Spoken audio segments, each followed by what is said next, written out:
Préparez-vous à plonger dans une histoire fascinante de pouvoir, d'ambition et de trahison derrière les murs sacrés de Jérusalem. Aujourd'hui, nous allons découvrir une facette moins connue du règne de Baudouin IV, le roi lépreux, et de ses ennemis cachés.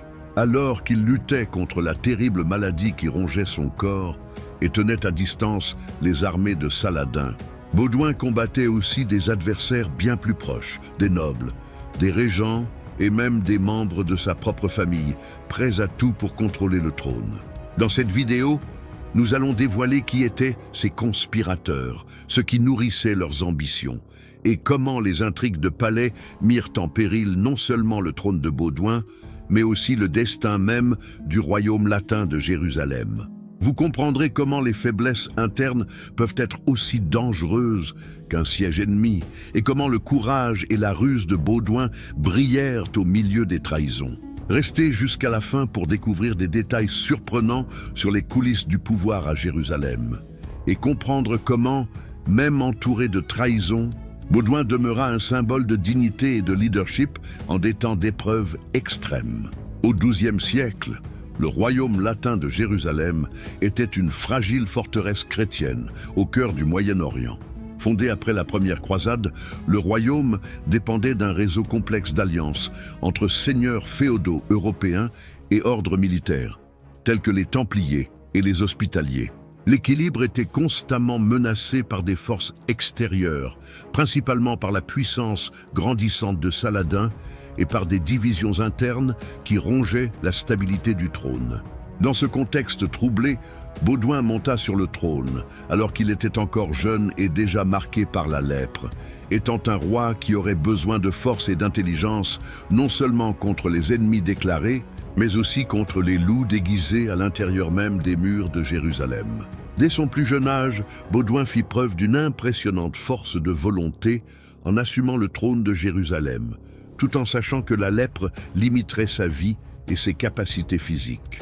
Cependant, sa plus grande menace ne viendrait pas seulement des musulmans dirigés par Saladin, mais des jeux politiques qui rongeaient son propre royaume. Parmi les ennemis secrets qui apparurent, il y avait des nobles ambitieux et des membres de la haute aristocratie qui voyaient dans la fragilité physique du roi une opportunité de conquérir le pouvoir. L'un des premiers foyers de tension apparut avec le comte Raymond III de Tripoli. Bien qu'il ait été initialement nommé régent pendant la minorité de Baudouin, Raymond a toujours conservé ses propres intérêts. Plus tard, il émergerait comme l'un des chefs de l'opposition à certaines politiques du roi, principalement en ce qui concerne la succession au trône. Un autre personnage central fut Guy de Lusignan, un chevalier français qui épousa Sibylle, la sœur de Baudouin. Malgré les réserves du roi, Guy fut imposé comme héritier et commandant militaire, provoquant de profondes divisions parmi les nobles locaux, qui doutaient de sa compétence et de sa fidélité.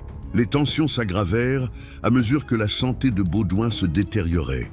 Dans un geste désespéré pour protéger le royaume, le roi nomma comme co-roi son neveu encore enfant, Baudouin V, tentant ainsi d'assurer une succession légitime. Cependant, cette décision engendra de nouvelles conspirations. Les factions commencèrent à s'organiser entre ceux qui soutenaient Sibylle et Guy et ceux qui préféraient un nouvel arrangement du pouvoir, peut-être même en envisageant de négocier avec Saladin selon des termes avantageux pour leurs propres intérêts. Derrière les murs de Jérusalem, la situation devint insoutenable.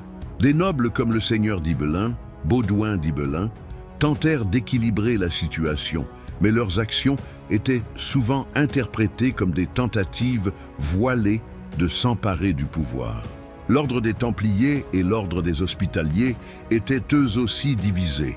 Tandis que certains soutenaient l'autorité royale, d'autres conspiraient en secret, voyant dans l'instabilité une chance de gagner plus d'autonomie et de terre. Les chroniques de Guillaume de Tyr indiquent que dans ces dernières années, Baudouin se voyait entouré d'amis douteux et de conseillers traîtres, étant contraint à des décisions de plus en plus difficiles. À un certain moment, déjà aveugle et incapable de monter à cheval, Baudouin dut être transporté en litière pour continuer à gouverner, tentant de maintenir un contrôle illusoire sur une noblesse qui, en pratique, se sentait déjà libre d'agir selon ses ambitions. Le roi, toutefois, ne perdit jamais totalement son autorité morale. Même ceux qui conspiraient en secret reconnaissaient le charisme et la légitimité de Baudouin.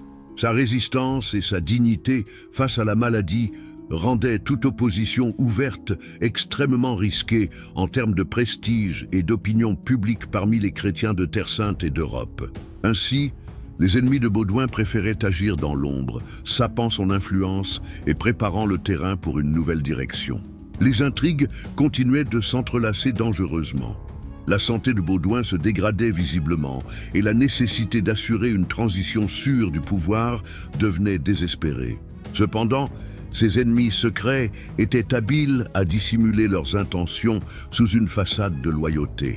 Nombre de nobles qui en public rendaient hommage au roi tramaient en privé des moyens de favoriser leurs propres candidats au trône, affaiblissant peu à peu l'autorité royale. Le mariage de Sibylle avec Guy de Lusignan fut l'un des principaux points de rupture.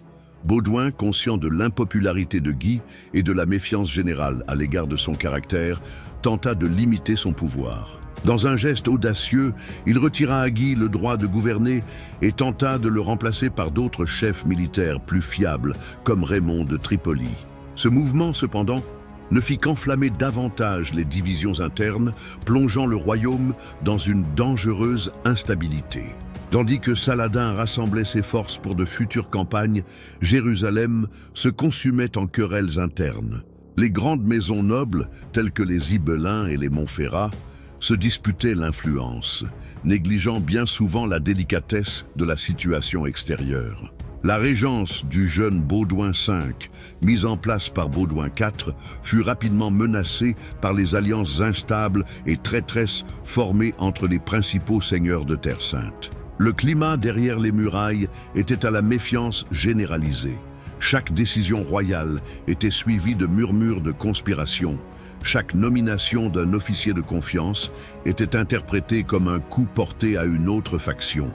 Même les ordres religieux comme les Templiers, qui avaient juré de protéger Jérusalem, se retrouvaient divisés entre le soutien à différents prétendants et diverses visions pour l'avenir du royaume.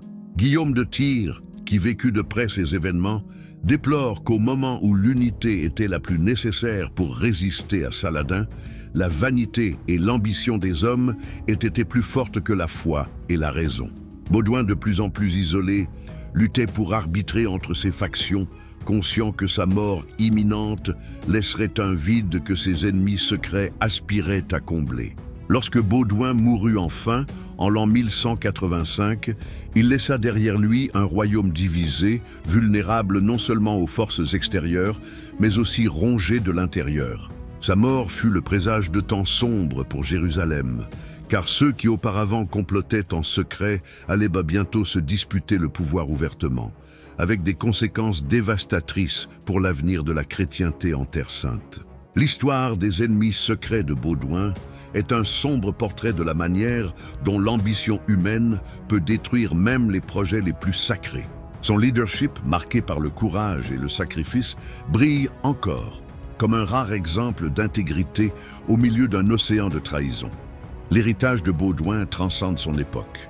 Son combat silencieux contre des ennemis internes et externes montre que la véritable grandeur ne réside pas seulement dans les victoires militaires, mais dans la capacité à résister avec honneur face à l'adversité.